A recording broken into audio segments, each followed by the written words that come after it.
2, 3, come on!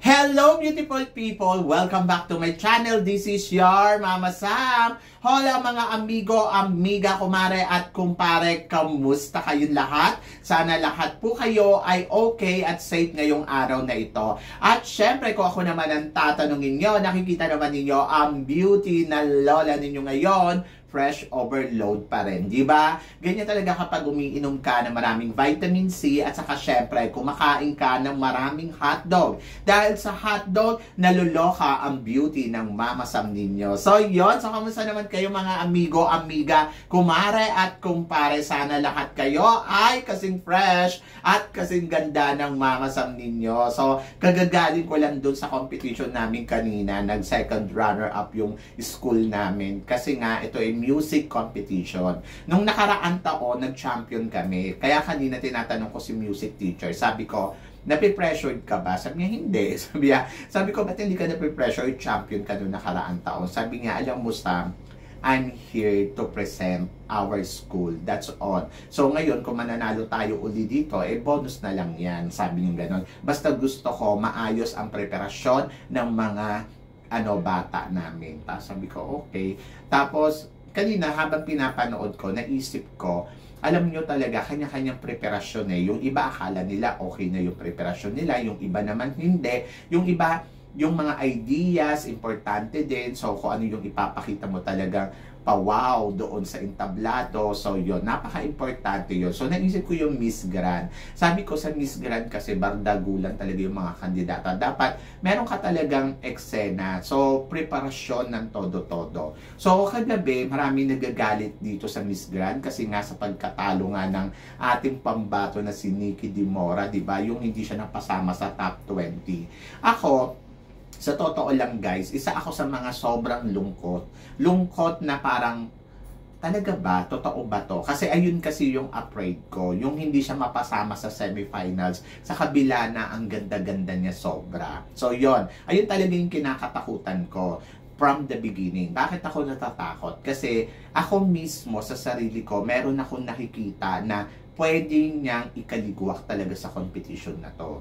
At hindi natin mahawakan yung sitwasyon dahil hindi ko alam kung nagugustuhan ba yan ng honor or hindi. So, sinabi ko na yun sa inyo paulit-ulit na ang sabi ko, ang kahinaan ni Nikki dito, yung kanyang presentation na, alam mo yun, yung pasarela niya. So, yun talaga. So, marami naman daw pumasok na hindi naman daw ganun kagabog sa pasarela. Marami din pwedeng irason kung bakit hindi pumasok si Nikki na ang una lang natin alam ay yung kanyang pasarela ay medyo talaga mahina. And then siguro mataas din yung expectation sa kanya ni Mr. Nawat na mas magpapasabog siya ng todo-todo pero hindi niya na-hit yung expectation na yun eh. Kumbaga parang siguro yung kay Mr. Nawat, pinili kita dahil alam ko na maganda ka at amazing ang beauty mo. Pero gusto niya siguro ma-impress siya pagdating dito sa international pageant na hindi yun na ibigay ni Nikki sa kanya. So pare-parehas tayo may na-feel na disappointment, meron din tayong na-feel na parang, okay lang, may na-feel naman na nagalit. So ako, naiintindihan ko lahat yan, yung bawat aspeto. Pero ako kasi, kung manonood pa ba ako ng Miss Grand? Of course, kasi taon-taon is iba ang flavor na ipinapakita, iba ang flavor na ino-offer. So, hindi ko alam kung sino susunod natin pambato. At hanggat may pambato tayo dito sa Miss Grand International, manunood ako sa kanila. Kasi, responsibilidad kong suportahan ang ating pambato dyan. So, hindi ko sinusuportahan yung Miss Grand. Actually, nasaktan ako kagabi at hindi ko na pinanood yan. Hindi ko nga alam kung sino yung kumabog sa Q&A kasi hindi talaga ako nanood na after nang i-announce yung top 10. Pero sa top 10, umasa pa ako na tatawagin dun si Miss Philippines. Sa totoo lang, yung pagkapili nung top 10, sabi ko baka dito makalusot. Kaya lang, parang still hoping. Ganon. And then, nawala ba yung pag-asa ko na darating ang araw ay hindi talaga tayo pananalunin ni Mr. Nawat? No, hindi nawala yung pag-asa ko doon. Naniniwala ako hanggat meron tayong pinapadalang kandidata dyan, may pag-asa. So, hindi ko lang alam kung kailan, hindi ko alam kung ano, next year ba, mananalo ba tayo or what. Basta ako, nanonood ako sa kanya because of our candidates. Kaya nga, yung hindi na siya naitawag, wala na akong pakialam doon kung sino yung mga top 10 nila, kung sino yung nanalo dyan. So yun, dahil malang ako, wala akong kasi wala naman akong paboritong kandidata maliban kay Angola, saka kay Philippines. Ayun lang. So natuwa naman ako si Angola naman pumasok, pero kasi kahit pumasok siya, hindi naman pumasok si Philippines, so hindi ko pa rin siya pinanood na. So yun, so ganon. Kaya para sa akin, kasi, parang hindi masarap panoorin kapag wala na si Philippines. Katulad ng yung sa Miss Universe kay Celeste Cortez, di ba?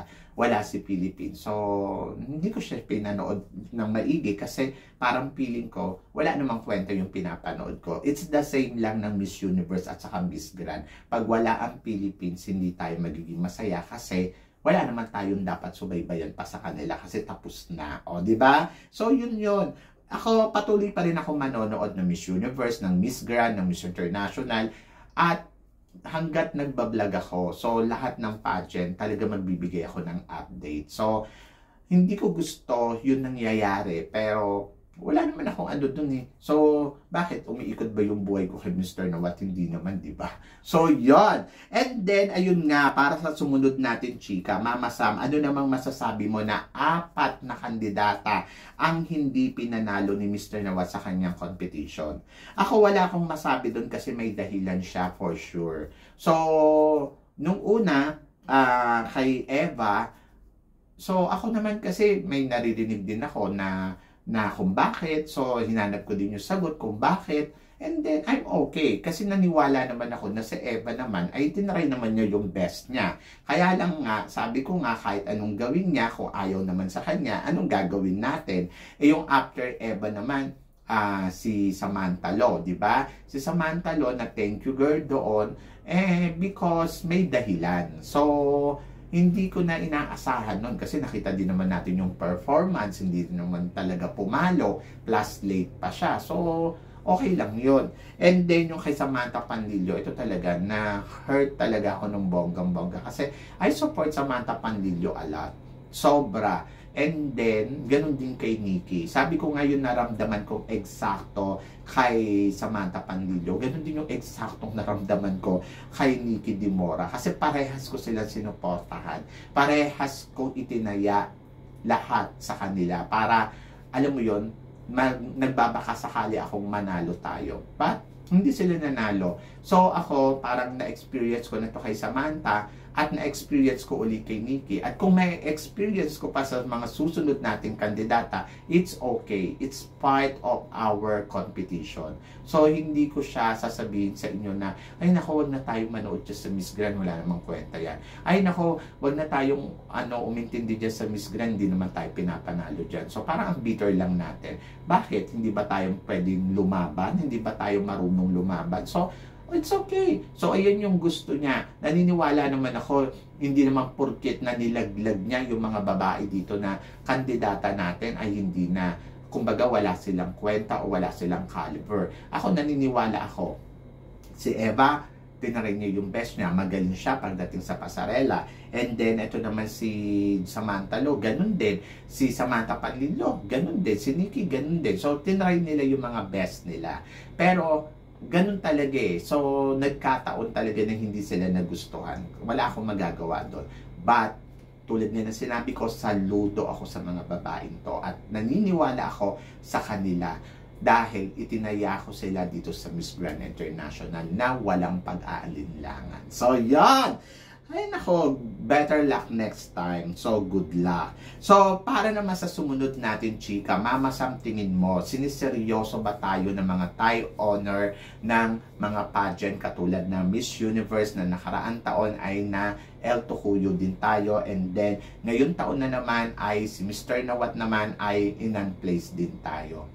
Actually, wala yun sa honor eh. Nasa candidates na lumalaban. Ako para sa akin, feeling ko naman, hindi naman sila ganun ka, para ilagay nila yung sarili nila sa mga ganyan. Kung feeling natin na nai-insecure sila sa Philippines, dapat matuwa tayo kasi insecure sila. Diba? So, ako para sa akin, it's okay. Ganun talaga. Hindi naman lang si Miss Anne ang nag-eltokuyo sa Miss Universe kasi kung tutuusin, mula noon, nung 2000, nung 1990s, ang daming beses natin na eltokuyo sa Miss Universe. Hindi lang minsan, taon-taon pa. Dumating na talaga. Buti nga noong 90s, nakapasok pa tayo sa semifinals ng 2 beses na. Kung hindi ako nagkakamali, ito yung kay Charlene Gonzalez at saka kay Miriam Kiambao.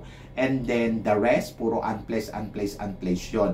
Pagdating ng 2000, mula kay Richie Alagaw hanggang kay Bianca Manalo, talagang totally unplaced tayo. Every year. Ito, nung nakaraan taon sa Miss Grand, pumasok tayo sa semifinals, naging 5th runner-up pa. Tapos ngayon na unplaced tayo, 4 na beses pa lang sa buong history ng Miss Grand. Diyos ko, galit na galit tayo. Kulang na lang patayin natin si Mr. Nawat. Samantalang yung sa Miss Universe noon, every year, hindi lang 4 na taon at hindi lang 1 dekada 2 dekada, 3 dekada na talagang masasabi ko, ginawa nila, ini-eltokuyo nila ang Philippines. Ina-unplace nila ng bonggang-bongga kasi ayaw ni Donald Trump sa Philippines noon. So, yan. Oh my God. Diyos ko, kung makapuri tayo sa Miss Universe, kala mo ay ngayon lang yan, yung swerte na lang yung nagpalit na yan ng organization, pero noon, Diyos ko Lord, baka umiyak ka kasi talagang every year ina-unplace nila si girl. But I completely understand naman na this is a competition at wala naman akong reklamo doon. Kumbaga parang better luck next time, better luck next time. Ganun kasi yung practice ko doon sa Miss Universe na better luck next time, better luck next time. Diba? So, ang akin, wag natin ibaba yung mga sarili natin dahil lang sa ina-unplace tayo, tapos kulang na lang ipakita natin yung mga pangit na ugali natin dyan sa social media, galit na galit tayo sa owner na akala mo naman may ginawa sa atin. Wala naman, hindi ko siya sa dinidepensahan na kasi nagiging fair lang ako na ano bang ginawa sa atin ni Mr. Nawat at kailangan ganunin natin siya. So, para lang tayo nagpapakita ng attitude dyan. Tinan mo, ang ano dyan, o tinan mo yung mga Pinoy, ngaw-ngaw kasi hindi sila nagpumalo. So, tayo lang ang pinagtatawanan. So, ang akin, deadma, bahala siya sa buhay niya. May karma din. So, yun. Darating din yung araw na makakarma din kayo kung niloloko nyo kami dyan. At kung hindi naman, maraming salamat. Pero kung niloloko nyo lang kami at pinaiikot-ikot nyo lang kami, darating din yung karma sa buhay ninyo in the future. At tignan natin kung hanggang saan yung Miss Grand. Diba? So, yun. So, keep going lang. Kumbaga, laban lang. Kasi, ako para sa akin, deadma talaga. So, ako nakabubon na ako, deadma na ako, bahala sila. Kahapon lang ako nasaktan. Kasi nagulat lang ako na, yes, alam ko na may mahinang part si Nikki, pero not to the point na talaga, talaga wala ba sa top 20, kahit man lang sa top 20. So, nalungkot ako doon. So, yan. And then, Mama Sam, tingin mo, deserve ba ni Peru manalo ng Miss Grand International this year? To be honest, yes naman. Bakit naman hindi? Ako nakita ko naman na maganda naman siya, tapos tinry naman niya yung best niya. Ako sa totoo lang magiging aminado na ako sa inyo kaysa naman kay Colombia. Kasi parang feeling ko, mas parang ma-hurt tayo kung si Colombia ang pinanalo niya. At least si Miss Peru ay best friend ni Nikki dito at nakita natin na sinusuportahan naman ni Miss Peru ito si Miss Philippines. Lagi naman sila magka-banding. So para sa akin, okay na yon. More than doon sa parang totally na si Colombia yung pinanalo na parang alam mo yun na kumbaga parang lalo tayong maiinis kasi parang alam mo naman Colombia and Philippines, di ba? So para sa akin, happy pa rin ako kasi si Peru yun nanalo. Ayun lang yung akin Obvious ba na ayaw ko kay Colombia? Hindi naman. Wala naman akong ano sa kanila. Kahit naman si Peru, hindi ko rin naman yung sinusubaybaya. Si Nikki lang sa kasi Angola. So si Angola hanggang 10th place. Parang feeling ko naman, happy na rin lang ako para sa kanya kasi at least, di ba, meron siyang nakuhang corona at I think happy si Angola. So, yan. And then, ito ang sumunod natin, chika. Mama Sam, tingin mo, ano kaya ang reaction ni Margie Moran at saka ni Mr. Arnold after na hindi natawag sa top 20 si Miss Nikki Di Mora? Para sa akin, siguro, na-shock din sila. So, parang, ha? Ganun ba? Tignan mo nga, ang gaganda pa ng suot nila. Siyempre, Miss Universe siya. At saka, syempre, si Mr. Arnold yan, ang ating franchise owner dito sa Miss Grand. So, siguro si Arnold talagang parang na-hurt din. Katulad din natin. Siguro yung ganun feeling na parang, ano nangyari? So, ako naman, para sa akin, alam nila siguro i-handle na to, yung sitwasyon na ganito. So, siguro naiintindihan nila, lalo na si Miss Margie Moran kasi Miss Universe siya. Ano doon siguro nagulat din sila, di ba? So for sure nagulat yan ng bonggang-bongga na parang talaga wala si Miss Philippines, or syempre pride natin yon, kumbaga parang ando doon talaga na parang manliliit ka eh. Lalo na kung nandoon ka sa venue, talagang mararamdaman mo manliliit ka. Pero doon mo nga makikita kung paano nila i-manage yung mga sarili nila sa kabila na habang nanonood sila tapos hindi tinawag si Miss Philippines. Kasi ako, nung last time na sabi ko nga na naramdaman ko to, talaga nag-walkout ako. Nag-walkout ako kasi parang I felt na, hindi ako galit sa MGI, pero I felt na parang nasasaktan ako, parang lahat ng Asia kasi tinawag, tapos talaga ba ando doon si Myanmar pero wala si Philippines yung time na yon. So medyo na ano lang ako, parang natamaan yung ego ko, pero pinagsisihan ko din yung pag-walkout ko na yon kasi parang hindi ako professional. Tapos ando doon yung ang dami ko na-miss, yung parang sana nakuhanin ko ng video si ganito, napakita ko sa inyo, sana nakausap ko si Samantha at nakita ko siya sa stage after ng coronation night, nayakap ko pa siya, yung mga ganon. So, wala nagpadala ako sa emotion ko. So, ako yung talo. Kasi after ko magpadala sa emotion ko, hindi ko na malaman kung ano nangyari doon sa pageant.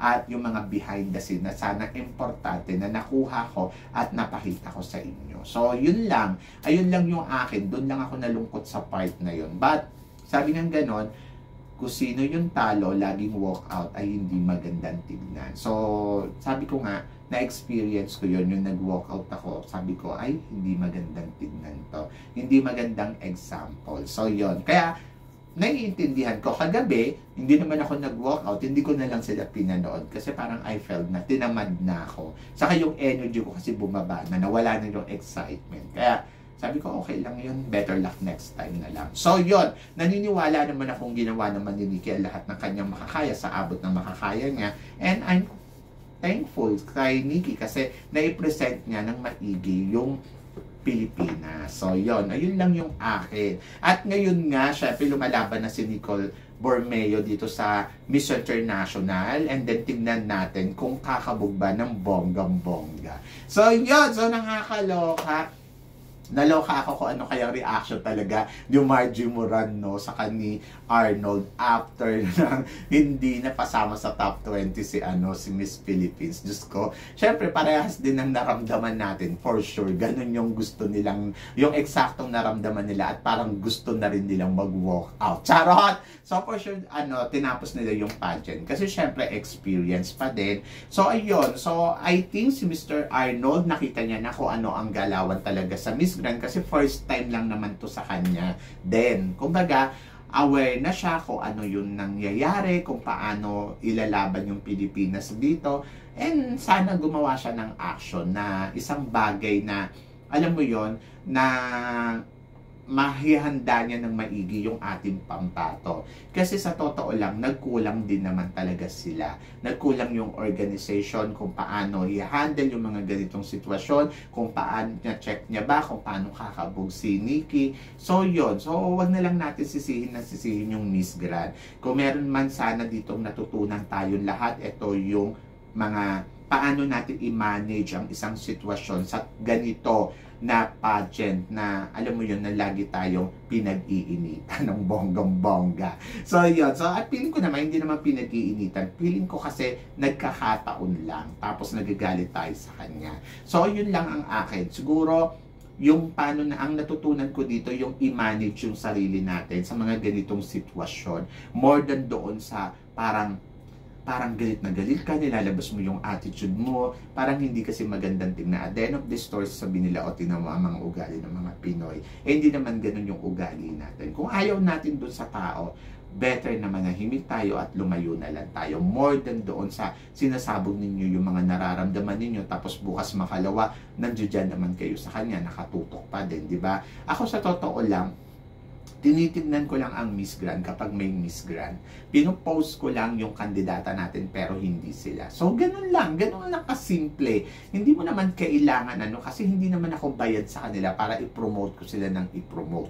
At hindi rin ako bayad sa kanila para diktahan nila kung ano yung gusto ko. Kasi alam mo, sa totoo lang, sa Miss Grand din, meron niyang pinapipirma sa amin na magiging loyal lang kami sa kanila at hindi kami pwedeng mag-top ng kahit anong pageant, especially ang Miss Universe, yung mga ka-competitor niya, Miss Earth. So, hindi. Supranational. So, hindi ako pumirma kasi doon ako, susuporta ako sa kandidata namin kasi may lumalaban. Pero hindi ako susuporta ng 100% sa inyo. Mamamatay naman ako noon. Di ba? Parang ka lang sa kanila, exclusive. Hindi naman pwede yun. So, ako kasi, lahat ng pageant, isasama kita, pero hindi ako yung sayo lang. Ganon. Kaya, alam yan ng organization. Yung mga nagsasabi dyan sa akin, ako, si Mama Sam makanawat yan. Hindi po. Dahil sila mismo, alam nila na maka-Miss Universe ako. So, natatawa nga ako sa kanila kasi pag nandoon ako, sasabihin nila, ayan, si Sam maka-Miss Universe yan, di naman niya maka-Miss Grand. Sinabihan nila ako direktang ganon, I think you love Miss Universe more than to Miss Grand. Ginanon talaga nila ako. Ang sagot ko naman, of course, Miss Universe is Miss Universe. Miss Grand is Miss Grand. I love both. So, I enjoy both. Ganon. So, hindi naman nila ako makontrol kasi syempre, wala naman silang karapatan sabihin sa akin na no, Miss Grand lang dapat. Kaya, nasasaktan ako doon sa mga nagsasabi sa akin ng gano'n na, ay nako, makanawat yan, ganun. How do you know? Hindi mo naman ako nakikita at hindi mo naman alam. So, nandoon lang ako sa fair situation. Kasi syempre, pupunta ako doon, pinapakita naman nila na nice sila kahit alam nila maka-Miss Universe ako. Pero, hindi naman nila ako minamaltrato ng ganyan. Bakit tayo? Ganun yung ipapakita natin. So, dapat nice lang din tayo. So, may mga gusto ko siyang titirahin ko, pero not to the point na, ayaw mo yun, yung parang dahil natalo tayo, ganun yung gagawin kong asal. No, mali yun. So, yun. So, kayo guys, ano guys ang masasabi nyo dito sa mga pinag-uusapan natin ngayon? Tingin nyo, ano kaya reaction ni Mr. Arnold sa kanyang Margie Moran after nang hindi matabag si Nikki sa semifinal? So, please comment below para malaman ko naman kung ano naman opinion mo sa mga tinatalakay natin. So, yun guys, maraming salamat. Syempre, sa inyo lahat sa walang sawang suporta na binibigay ninyo dito sa channel ko. At sa mga hindi pa po nakaka-subscribe dyan, please don't forget to click like and subscribe my channel. At i-click nyo na rin yung notification bell para lagi kayong updated, syempre, sa aking mga chika. Sabi ng ganon, always keep smiling and always think positive para lagi tayong maganda. So guys, hanggang dito na lang. Hanggang sa muli nating chikahan. See you later. Thank you guys.